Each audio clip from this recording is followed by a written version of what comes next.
ایسے موقع پر دو جرم ہوتے ہیں. ایک جرم ہوتا ہے مقتول کے ورثاء سے متعلق کہ اس بندے نے ان مقتول کے ورثاء کا ایک بندہ قتل کر دیا. دوسرا یہ اسٹیٹ کا جرم ہوتا ہے, یہ ریاست اسلامی کا جرم ہوتا ہے, یہ امیر المومنین کا جرم ہوتا ہے, یہ حکومت اسلامیہ کا جرم ہوتا ہے. مفتی صاحب یہاں تھوڑا سا توقف, بس یہیں سے ایک سوال بھی تاکہ مزید لوگ جان لیں. جیسے اگر کسی بھی وجہ سے مقتول کے ورثاء دیت لے لیتے ہیں اور معاملہ حل ہو جاتا ہے, لیکن دیت دینے والا یعنی ملزم اس کی باڈی لینگویج, اس کے رویے یہ نہیں بتا رہے ہوتے کہ وہ اس پر بہت زیادہ افسوس کر رہا ہے, تو یہاں ریاست کیا کرے گی؟ ریاست کی ذمہ داری یہاں پر کیا ہے؟ That is a point. میں یہی بات کہنا چاہ رہا ہوں. اب تعزیری سزا کا دروازہ کھلے گا. اب شریعت خود ڈیمانڈ کرتی ہے, خود اسلام کا تقاضا ہے. وہ جو پیسے لے کر جس نے معاف کر دیا وہ تو اس کو شریعت نے آپشن دیا تھا, ٹھیک ہے اس نے کر لیا. اب ریاست آئے گی, اب عدالت آئے گی, اب کورٹ آئے گی, اور اب باقاعدہ ریاست اسلامی آ کر کے کہے گی بھائی وہ ٹھیک ہے تم نے اس گلی محلے کے اندر جا کر مقتول کے ورثاء کے ساتھ ایک معاملہ کیا, اس نے اپنی ذاتی خوشی سے معاف کر دیا, ٹھیک ہے وہ اس کا اپنا ایک رائٹ تھا, لیکن تم نے حکومت کا جرم کیا ہے, تم نے اسٹیٹ کا جرم کیا ہے, تم نے ٹیررزم کا ارتکاب کیا ہے, تم نے باقاعدہ طور پہ دہشت گردی کا ارتکاب کیا ہے, ماحول خراب کیا ہے, حالات خراب کیے, لوگوں کو تم نے اس وقت جو عبرت کی نگاہ ہونی چاہیے تھی وہ تم نے کمزور کروائی ہے. لہذا اب ریاست تم سے نمٹے گی. چنانچہ اب تعزیری سزا کے طور پر خود شریعت چاہتی ہے, ترغیب دیتی ہے اسلامی شریعت کا, اور یہ تعزیرات کا باب کیوں رکھا گیا ہے؟ اسی لیے تو رکھا گیا ہے اب باقاعدہ طور پر حکومت کو اس کو سزا دینے کا اختیار ہے. وہ قید کی سزا دے, وہ جرم کی نوعیت کے مطابق جتنی سنگین سے سنگین سزا دے, اس کو اسلام نے کہیں نہیں منع کر کے رکھا. ہمارے ہاں کیا ہوتا ہے, جیسے ہی مقتول کے ورثاء نے پیسے لیے معاف کیا, اب ہم یہ سمجھتے ہیں مکمل طور پہ بری ذمہ ہو گیا. بھئی کیسے اسلام انارکی کو پسند کر سکتا ہے؟ مذہب کیسے یہ پسند کر سکتا ہے تم فساد پہ ارض پھیلاؤ؟ کیسے اسلام اور شریعت اس بات کی ترغیب دے سکتی ہے کہ ہاں ٹھیک ہے اب اس کو مکمل طور پر مکمل وکٹری کا نشان بنانے دو؟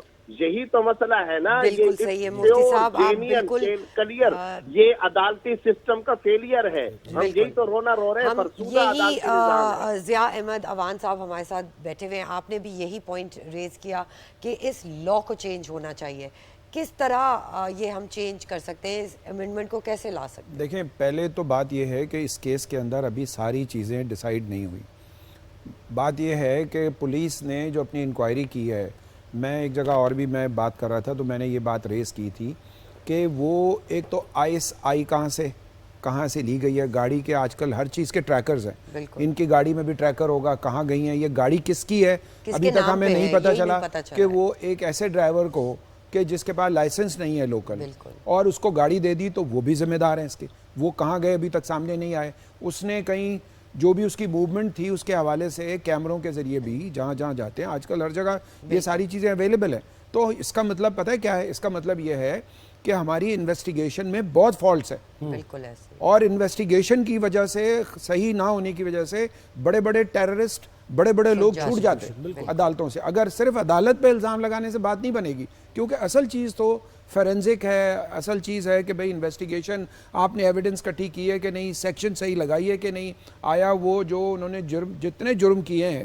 دیکھو ایک شخص جس کے پاس لائسنس نہیں ہے اور وہ انٹاکسیکیٹ مطلب اس نشے میں ہے, اور وہ گاڑی چلائے, اور جس طرح اس نے روندا ہے اور جو بھی بعد والی باتیں آپ نے کی, this is not acceptable to the society.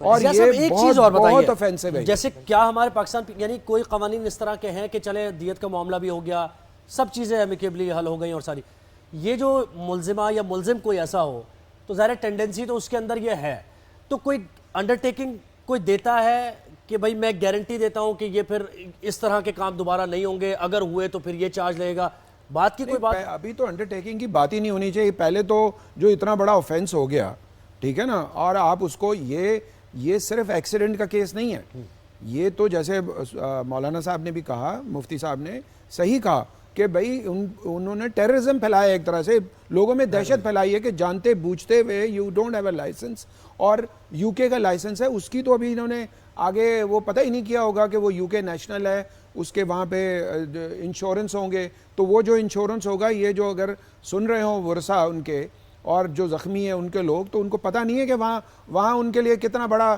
وہ اپارچونٹی موجود ہوگی کہ وہ کمپنسیٹ ہو اس میں.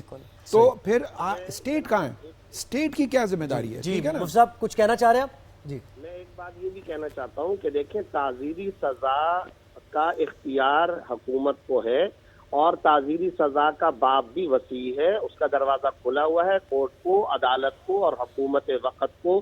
ایسے ملزم اور ایسی ملزمہ کو باقاعدہ تعزیری سزا دینی چاہیے. شریعت کی اپنی ڈیمانڈ بھی یہ ہے اور پھر ساتھ ساتھ ماحول کو خراب کرنے کی وجہ سے عبرتناک سزا بھی دینی چاہیے. ڈیولپڈ کنٹریز کے اندر ایسے واقعات کیوں نہیں پیش آتے؟ عرب ممالک میں کوئی جا کر کے اس طریقے سے کرے, کیا وجہ ہے؟ حادثہ ہوتا ہے, ایکسیڈنٹ ہوتا ہے, لیکن جس کانفیڈنس کے ساتھ کچلا جاتا ہے, یہاں کیڑے مکوڑے سمجھ کر کے انسانوں کو قتل کیا گیا, اور اس طریقے سے یہ کیوں ڈیولپ کنٹریز کے اندر اس طرح کے واقعات نہیں پیش آتے؟ ڈرگ کا, نشے کے اندر چلانے کا, تیز رفتاری کا, ملکی قوانین کو توڑنے کا, سڑک کے قوانین کو توڑنے کا, بے شمار چیزیں. اچھا مفتی صاحب, جیسے آپ ممبر انٹرنیشنل اسلامک جورسپروڈنس اکیڈمی بھی ہیں, تو آپ سے یہ جاننا چاہیں گے کیا یعنی یہ جو اکثر یہ کنفیوژن ہوتی ہے اسلامی قوانین اور یہ جو ہمارے پاکستان میں رائج جو قوانین ہیں پی پی سی سی, کیا یہ ایک دوسرے کے ساتھ کانفرنٹ کرتے ہیں یا مل کے چلتے ہیں؟ کیونکہ اکثر جگہوں پہ ہم نے دیکھا ہے کہ وہ جو ایک دوسرے کے ساتھ مل کے چلنے والی بات ہے نا قوانین کو, وہ نظر نہیں آتی ہے. آپ بتائیں آپ کے مشاہدہ کیا ہے, کیا اسٹڈی ہے آپ کی؟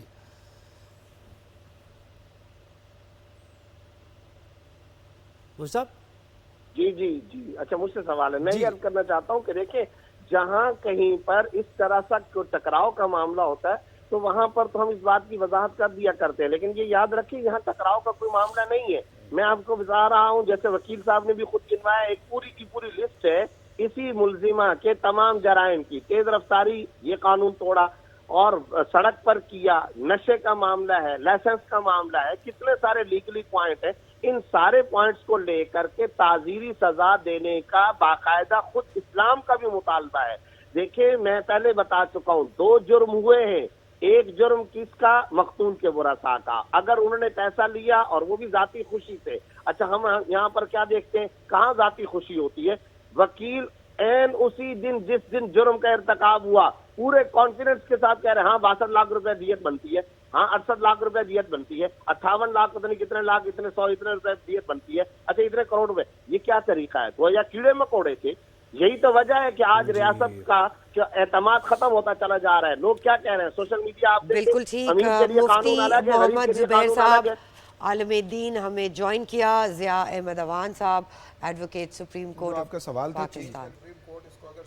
لے لے جی تو وہ کو اگر حکومت خود نہیں کرتی, ویسے تو حکومت کے جو لوگ بیٹھے ہوئے ہیں پروونشل اسمبلی میں, نیشنل اسمبلی میں, وہ لا کو چینج کر سکتے. بالکل. اگر نہ ہو تو سپریم کورٹ اس کو سو موٹو لے اور پھر اس میں ساری حکومتوں کو بلائے کہ پورے پاکستان میں لا چینج ہو. کیوں پیدر پہ اس طرح کے واقعات ہو رہے ہیں, تو ہم نے کوشش کی کہ اس معاملے کو تھوڑا سا ہائی لائٹ کیا جائے.